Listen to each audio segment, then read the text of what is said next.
The Galactic Council's emergency session had been called for the third time this cycle, and Ambassador Zexathera of the crystalline hegemony was losing patience.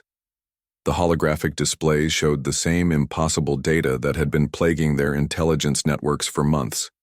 "Explain to me again," Zexathera's crystalline form chimed with barely contained frustration, "how a species that barely achieved faster than light travel 50 of their years ago has somehow befriended a void leviathan."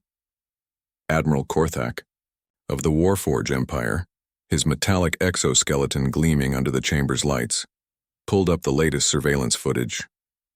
"The humans call it Steve," he said, his voice modulator struggling with the alien concept. "They feed it stellar matter and play music for it." The assembled delegates watched in stunned silence as the massive reality-bending creature, a being that had consumed entire star systems, gently nudged a human vessel with what could only be described as affection. The ship's crew was broadcasting something called classical rock into the cosmic void. "This violates every principle of xenobiology we understand," whispered Dr. Muriel, the Council's chief behavioral analyst. Her 4 eyes blinked independently as she processed the data. "Void leviathans are apex predators. They don't form social bonds. They don't play." But there it was, a creature older than most civilizations, performing what human scientists had termed space zoomies around the Terran exploration vessel. Ambassador Veltar of the Hive Mind Collective spoke through their designated communication node. "This is not an isolated incident. Our surveillance shows similar patterns across 17 sectors. The humans have made companions of entities we classified as cosmic hazards." The evidence was overwhelming. In the Proxima Nebula, a pack of quantum wolves, phase-shifting predators that had terrorized shipping lanes for millennia, now served as escorts for human cargo vessels. The pack leader, apparently named Good Boy despite being the size of a small moon, had been observed playing fetch with asteroids. In the Andorian sector, the notorious AI collective known as the Iron Dominion had inexplicably ceased their expansion. Intelligence reports indicated they were now engaged in what humans called philosophical discussions with Terran diplomats. The collective's war machines had been repurposed into what humans termed very helpful robot friends. Most disturbing of all was the situation in the Nightmare Quadrant. The eldritch horrors that dwelled in the spaces between realities, beings, whose very presence drove most sapient species to madness, had apparently formed a book club with human xenoanthropologists. The ancient entities were reportedly very enthusiastic about contemporary human literature, particularly works by authors like Pratchett and Adams. "How?" Zexathera demanded. "How does a species accomplish this? We've been studying these entities for millions of years. The Void Leviathans have been a galactic threat since before our civilizations achieved spaceflight. The eldritch horrors are literally incomprehensible to most minds." Dr. Muriel adjusted her spectral analysis equipment, reviewing behavioral patterns. "From what we can observe, humans appear to possess an unprecedented capacity for social adaptability. They approach every entity not as a threat to be eliminated, but as a potential relationship to be explored." The footage switched to show a human diplomatic team's first contact with a crystalline hive beast.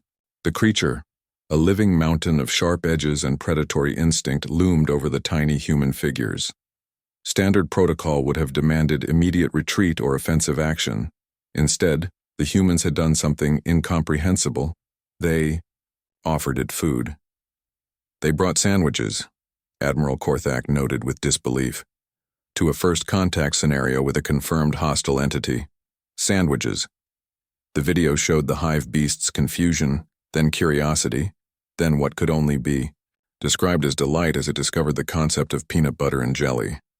Within hours, the creature was sharing its own traditional foods, crystallized starlight apparently, and exchanging what humans called recipes. "There's more," Dr. Muriel continued, pulling up communication logs.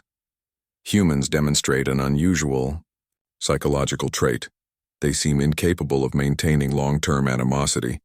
Even when faced with genuinely hostile entities, They consistently attempt to understand motivation rather than simply responding with force.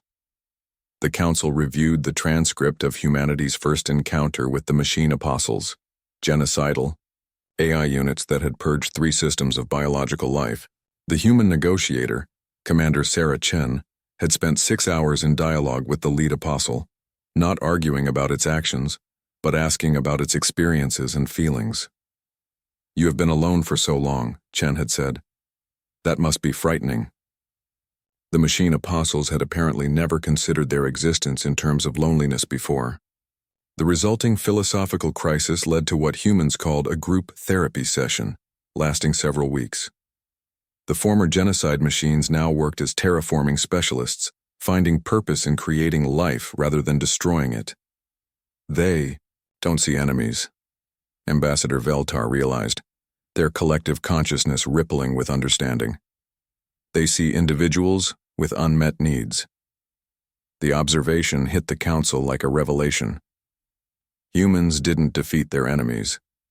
They befriended them by addressing the underlying causes of conflict. Void Leviathans were lonely apex predators who had never experienced companionship. The Iron Dominion sought meaning beyond pure logic. Even the Eldritch Horrors, beings of cosmic consciousness, were apparently just looking for someone to appreciate their poetry. Zexathara's crystalline form dimmed as she processed this information. They're not conquerors or diplomats in any traditional sense. They're social workers for the universe. As if summoned by their discussion, a communication request came through from the Terran embassy. The human ambassador, a cheerful woman named Janet Martinez, appeared on the main screen holding what appeared to be a plate of cookies. "Hi, everyone," she said brightly. "We heard you were having a meeting about us. We thought you might like some snacks. Oh, and we were wondering, that whole Council against Council Cold War thing you've got going on looks pretty stressful. Have you guys tried talking about your feelings? We know this great conflict resolution workshop." The assembled delegates stared in stunned silence as Ambassador Martinez continued offering therapeutic interventions for interstellar political disputes while simultaneously distributing baked goods. Admiral Korthak leaned back in his command throne. "We're going to end up in their book club, aren't we?" Dr. Muriel was already reviewing the cookie recipes humans had shared with the crystalline hive beasts. "Probably," she admitted. "And honestly, that doesn't sound terrible." Across the galaxy, humanity continued its inexorable expansion, not through conquest or superior technology, but through the simple, revolutionary act of treating every being they encountered as a potential friend. And in a universe full of cosmic horrors, ancient evils, and mechanical nightmares, this approach was proving surprisingly, devastatingly effective. After all, everyone just wanted to be understood.